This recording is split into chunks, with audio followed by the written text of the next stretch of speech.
Amsogozotno tiari hadu koktmao lai thangjak 2019 bisuo Laisa Dev Burma mungui Tiprasachrai khoroksa mokol hamya angui tongmano naiwi tongmanjaya chini maya gnang bubagra chubawi Guwahati ni Shankara Deva Netralayao bini mokolno operation khlairmani a kogrokno jeng bahai pogi mannai tabok achrai belai khe khatong thokjak tei khasrangjak hakhe bo bubagrano hambai rekha tei bubagran je choba khlai tongmani a chobao kaplai engthung hnui bo diaijak tei bo bubagrano kok kchar kha bubagra chobao kaplai engui bobai malaina bagai hakhe phadi cheng nai o chrai ni kok kchar mungno norok choya kari nai tongdi tiari hadu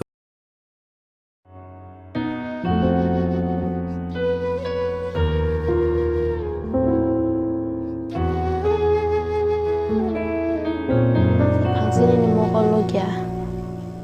angke oloke moharaja no help khaika angke ano Guwahati talangka pressure option khaika angke aban pore ke special highway ka lockdown bagai thangma liya tab khai agi ni saite ha nukha iko tabu kisa chikon pora banai mangkha hibono ase kaham ke nu yakota hibona agi chite ha kaham ke nukha ya pula ni feeling am para marken tok ka ane am babu somokol ni mukti wo ki sarani thangata मैं बुबागरा को प्रणाम करती हूँ। मैं उनको तहे दिल से धन्यवाद देना चाहती हूँ क्योंकि उन्होंने मेरे लिए बहुत कुछ ऐसा किया है जिसकी मैंने कभी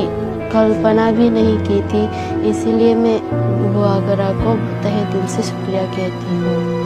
वो जब अभी जो युद्ध कर रहे हैं वो उस युद्ध में भी जीते और मुझसे मिलने आए। मैं यही ईश्वर से दुआ करती हूँ।